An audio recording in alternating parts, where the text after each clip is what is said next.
अस्सलाम वालेकुम, welcome back my YouTube channel easy पकवान। आज मैं आपके साथ शेयर करने वाली हूँ बहुत ही आसान रेसिपी। घर में सब्ज़ी नहीं है, कुछ समझ नहीं आ रहा क्या बनाना है क्या नहीं बनाना, तो अगर घर में अंडे मौजूद हैं, दो आलू मौजूद हैं, तो जल्दी से झटपट से ये रेसिपी तैयार करें। दो अंडे उठाएं, दो आलू उठाएं और जल्दी से ये शोरबे वाली ग्रेवीदार अंडे आलू तैयार करें। तो ये रेसिपी बहुत ही आसान है, बहुत ही ज़बरदस्त किस्म की ये तैयार होती हैं। ये देखिए माशाल्लाह, इसकी अपनी ओरिजिनल रंगत और ग्रेवीदार कैसे अंडे आलू ये तैयार हुए हैं। तो कितनी खूबसूरत इसकी रंगत आई है। तो सबसे पहले वो लोग जो मेरे चैनल पर नए हैं, प्लीज़ मेरे चैनल को सब्सक्राइब कर लें, मेरी वीडियो को लाइक करें और अपने प्यारे प्यारे दोस्तों में इसको शेयर भी करें। देखिए माशाल्लाह कितने खूबसूरत है। इसका ऑयल ऊपर आ गया है और जो मसाला है वो नीचे है। ये देखिए, तो सबसे पहले यहाँ पर मैंने 4 अंडे लिए हैं। अंडे को मैंने अब बॉईल करना है। बॉईल करने के लिए एक फ्राई पैन लेना है। फ्राई पैन में मैंने 2 ग्लास पानी ऐड किया है। ऐड करने के बाद फ्लेम को ऑन कर लेना है। जैसे ही पानी नीम गर्म होगा तो इसमें मैंने 1 टेबल स्पून नमक ऐड किया है। नमक अच्छे तरीके से इसके अंदर मिक्स कर लेना है। जैसे ही पानी गर्म होगा तो अंडे इसके अंदर डाल देने हैं। तो पानी में नमक डालने का मकसद ये है कि जो अंडे हैं हमारे, जब ये बॉयल हो जाएंगे, जब हम इसका छिलका उतारेंगे तो वो छिलका अच्छे तरीके से उतरता है। जब कभी भी आप अंडे बॉयल करें तो पानी में नमक का इस्तेमाल ज़रूर करें। उससे ये होता है कि छिलका अच्छे तरीके से उतर जाता है। अक्सर ये है कि जब हम अंडे जल्दी जल्दी छीलते हैं या गरम गरम होते हैं तो उसकी जो अंडे की ऊपर वाली लेयर होती है वो छिलके के साथ ही उतर जाती है, जिससे अंडे की शेप भी ख़राब हो जाती है और अंडे ज़ाया भी होते हैं। अब एक कढ़ाई लेंगे। कढ़ाई में मैंने 1.5 कप तकरीबन ऑयल ऐड किया और 2 कप प्याज बिल्कुल बारीक कटिंग किए हुए। ज़्यादा मोटे प्याज कटिंग नहीं करने, प्याज को बारीक बारीक कटिंग करना है और इस ऑयल में अच्छे तरीके से फ्राई कर लेना है। ये देखिए, जैसे ही प्याज लाइट ब्राउन की शक्ल अख्तियार कर लेगी तो इस मकाम पर हमने प्याज को तकरीबन 1 चम्मच ज़ीरे का ऐड करना है। आलू छील लेने हैं। आलू छील कर इसके पीसीस बना लेने हैं। थोड़े पीस हमने मोटे मोटे ही रखने हैं, बारीक कटिंग नहीं करने, क्योंकि यहाँ पर हम आलू अंडे जो तैयार करेंगे उसमें आलू मोटे मोटे ज़्यादा खूबसूरत लगेंगे। ये छोटे आलू होंगे वो ज़्यादा घुल जाएंगे तो फिर जो हमारा जो ये रेसिपी है, जो इसका सालन जो टेस्टी नहीं बनेगा। प्याज जैसे ही ब्राउन हो गई है, अब ये ब्राउन की तरफ जा रही है प्याज, तो अब हमने 1 चम्मच फुल भरकर ज़ीरे का इस्तेमाल करना है यहाँ पर, और कोई गरम मसाला ऐड नहीं करना। ना ही तो हमने इसमें लौंग का इस्तेमाल करना है, बड़ी इलायची, छोटी इलायची, कड़ी पात, किसी चीज़ का हमने इस्तेमाल नहीं करना, सिर्फ ज़ीरे का इस्तेमाल करना है।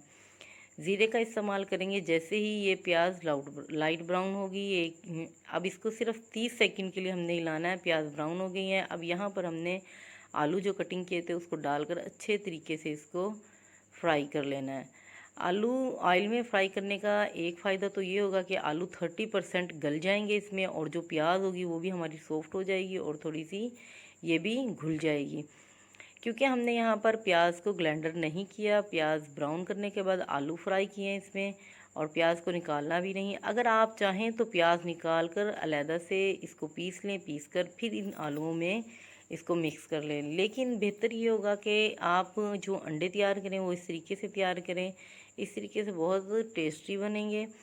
तो यहाँ पर मैंने लहसुन अदरक का पेस्ट पहले ही पीस कर रख लिया है। 1 चम्मच लहसुन और अदरक दोनों ही 1-1 चम्मच है, और 2 टमाटर लिए हैं, उनका भी मैंने पेस्ट तैयार कर लिया है। पेस्ट भी इसके अंदर ऐड कर देना है।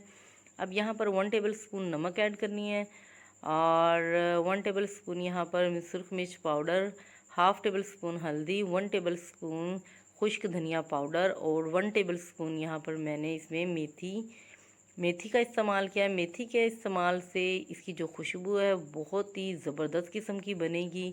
मसाला जब हम फ्राई कर रहे होंगे या मसाला जब भून रहे होंगे तो उस वक्त जो खुशबू पूरे घर में फैलेगी, क्या ही बात है उस खुशबू की। अब यहाँ पर 2 कप मैंने पानी का इस्तेमाल करना है।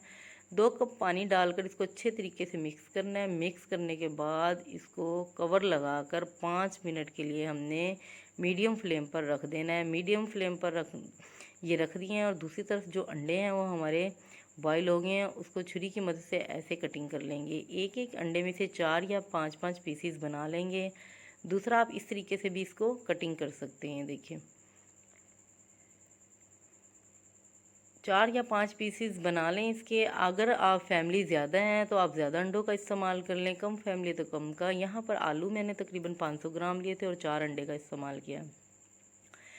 अब ये देखिए मसाला तकरीबन भुनाई की तरफ जा रहा है। जैसे ही ऑयल ऊपर आएगा इसके मसाला भुन जाएगा। मसाला कैसे पता चलेगा हमें कि मसाला भुन गया? जैसे ही मसाला नीचे लगना शुरू हो जाए, खुशबू फैलना शुरू हो जाए तो समझ ले कि मसाला हमारा तैयार हो गया है। तो अभी इसमें थोड़ा सा पानी है और आलू में भी कमी है। 2 मिनट के लिए मज़ीद और रख देंगे। 2 मिनट के बाद देखेंगे तो ऑयल ऊपर आना शुरू हो गया। ये देखिए मसाला नीचे लगना शुरू हो गया है। तो इस मकाम पर हम चेक करेंगे आलू हमारा गल चुका है। और अगर नमक मिर्चों में अगर आपको कोई कमी पेश नज़र आए तो आप नमक का इस्तेमाल और कर सकते हैं। आलू तकरीबन गल चुका है, इसमें 5% कमी है। अब यहाँ पर आधा कप मैंने दही लेना है। दही को अच्छे तरीके से फेंट लेना है। फेंटने के बाद उसको इस मसाले में मिक्स करना है। अगर हम दही को पहले नहीं फेंटते उसका नुकसान ये होता है कि जो उसमें दाने दाने से बबल्स बन जाते हैं, जो पूरे शोरबे वाला जो सालन होता है उसमें ऊपर ऊपर आ जाते हैं वाइट वाइट, तो फिर ऐसे अच्छा नहीं लगता। तो आप कोशिश करें दही को पहले ही फेंट लें। फेंटने के बाद फिर आप मसाले में ऐड करें। 2 से 3 सब्ज़ मिर्च मैंने इस वक्त जब मसाला भुन गया है यहाँ पर ऐड करने हैं। और अब इसमें मैंने 2 गिलास पानी का इस्तेमाल करना है। तकरीबन 1 केजी पानी मैंने लेना है। यहाँ पर पानी 1 केजी जब पानी में इसमें ऐड करूँगी तो तकरीबन जो 5 ग्राम पानी है वो जो हम फ्लेम पर पकाएंगे उस फ्लेम पर ये जो पानी है वो खुश्क हो जाएगा। और जो 500 ग्राम पानी है वो हमारा बच जाएगा। वो हमारे ग्रेवी के हिसाब से सही होगा। अगर आप या आप लोगों पर डिपेंड है, आप लोग शोरबा बच्चे कैसे खाते हैं या घर में हस्बैंड कैसे खाते हैं, फैमिली को कैसे पसंद है, आप ज़्यादा या कम भी कर सकते हैं। लेकिन यहाँ पर मैंने मुनासिब जैसे ग्रेवी वाले अंडे तैयार होते हैं शोरबे वाले, उस हिसाब से मैंने ये पानी का इस्तेमाल किया है। जब यहाँ पर पानी तकरीबन इस मकाम पर 30% पानी और खुश्क हो जाए, जब हमने पानी डालने के बाद इसको 2 मिनट पकाना है। जो 5% आलूओं में कमी है वो भी आलू गल जाएं तो हमने अंडों का इस्तेमाल करना है। अब हमने पानी डालने के बाद जैसे ही बॉयल आएगा इसको मज़ीद और 5 मिनट के लिए कवर लगाकर मीडियम टू हाई फ्लेम पर रख देंगे। ये याद रहे कि जब ये हम रेसिपी तैयार कर रहे हैं इस रेसिपी के दौरान हमने फ्लेम जो है वो मीडियम टू हाई ही रखना है। स्लो फ्लेम पर कभी भी नहीं पकाना, क्योंकि एक तो स्लो फ्लेम पर बहुत देर से बनेंगी और कोई ऐसी चीज़ नहीं है जो कि इसमें हमने स्लो फ्लेम पर पकानी है। तो अब इसको 5 मिनट के बाद जैसे हम ओपन करेंगे, ओपन करने के बाद जो ग्रेवी है वो हमारी अच्छे से तैयार हो जाएगी और जो शोरबा है वो भी सुर्खी माइल नज़र आना शुरू हो जाएगा और ऑयल भी ऊपर आ गया है। तो इस मकाम पर हमने एक बार चम्मच की मदद से इसको हिलाना है और जो अंडे तैयार किए हुए हैं, कटिंग किए हुए वो अंडे इसके ऊपर हमने आहिस्ता आहिस्ता इसके ऊपर डाल देने हैं। ये देखिए ऑयल कितना खूबसूरत लग रहा है ऊपर आया हुआ है। इसका मतलब है ये जो शोरबा है आलूओं वाला ये बिल्कुल तैयार है। ये देखिए माशाल्लाह। तो अब सारे अंडे इसके अंदर डाल देंगे कटिंग किए हुए। अंडों का इस्तेमाल आप लोगों ने पहले नहीं डालना। जब हमने ये शोरबा तैयार हो जाए और अंडे डाल दें, अंडे डालने के बाद 2 मिनट के बाद हमने फ्लेम को ऑफ़ कर देना है। पहले नहीं पकाना, उससे ये होगा ज़्यादा पहले पका लेंगे तो ये जो जर्दी है ये बिखर जाएगी। अब सब्ज़ धनिया कटिंग करके रखा हुआ है मैंने, वो इसके ऊपर डालना है और 1 टेबल स्पून भर कर यहाँ पर मिक्स गरम मसाला लेना है, खुशबू के लिए वो ऐड करना है और उसको दम वाली फ्लेम पर 2 मिनट के लिए ढककर रख देंगे। और उसके बाद 2 मिनट के बाद देखते हैं तो ये माशाल्लाह देखिए कितना खूबसूरत हमारे ग्रेवी वाले अंडे तैयार हुए हैं। आलू भी बिल्कुल सॉफ्ट हो गए हैं और खुशबू भी बहुत प्यारी आ रही हैं। तो वो लोग जो मेरे चैनल पर नए हैं प्लीज़ चैनल को सब्सक्राइब कर लें, वीडियो को लाइक कर लें और वीडियो अच्छी लगी है तो शेयर भी करें और अच्छे अच्छे कमेंट्स भी दें। अल्लाह ताला आपके और हमारे खानों में मज़ीद बरकत डाले रखे। दुआओं में याद रखिएगा। तब तक के लिए अल्लाह हाफिज़।